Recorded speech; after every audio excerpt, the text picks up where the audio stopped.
Disclaimer. The views and opinions expressed in this episode are those of the GOAT, or the greatest of all titos, and do not necessarily reflect the views or positions of all titos or uncles around the world. Possibly a few, but definitely not all. Bago ko lang ituloy itong video, I'd just like to say, if you guys haven't watched Mission Impossible Dead Reckoning Part 1, you should. Worth it. Sobrang ganda. I wouldn't say literally, but I think I was on the edge of my seat around 80% of the movie. Maganda siya. So, on to the vlog. I think one of the things that grabbed my attention over the internet this week was Twitter announcing that they would start paying their creators. Basically, parang bibigyan na ng monetizing program.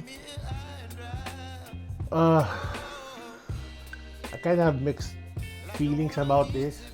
Siyempre, of course, for you to be monetized, you have to be verified.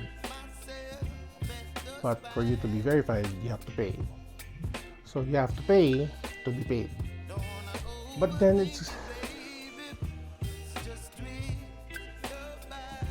I feel parang hindi siya okay kasi hindi naman ganun ka-reliable ang mga accounts ngayon sa Twitter, because anybody and anybody could just create a profile and have it verified because you're paying for a subscription service. But then on the other hand, parang gano'n rin naman kasi si YouTube, the verification process, meron talagang certain following. So, minsan naman yung pwedeng ma-verify, hindi naman ganun ka-reliable because it's based on the number of views and but then hindi, mas malabo kay Twitter, I think. Speaking of microblogging, Threads is pinagmamalaki na in less than 24 hours they were able to reach around 2 million subscribers or 2 billion, which is kind of invalid because if you think about it, karamihan ng mga nag-sign up sa Threads are already, or I think are established Instagram users.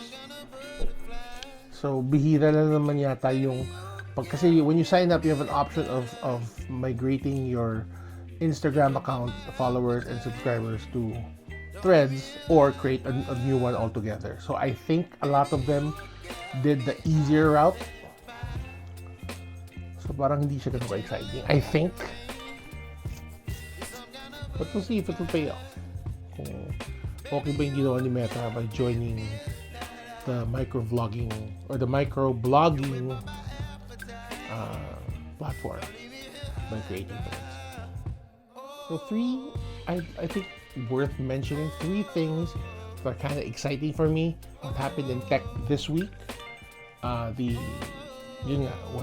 the Twitter's starting to pay their creators, the announcement of the Nothing 2, and the leaks of the iPhone 15 with USB-C. Yeah, I mean, matagal na napag-usapan yun, matagal nang rumor yun, pero ngayon nagsisimula na maglabasan ng renders and stuff like that, so it's interesting to me.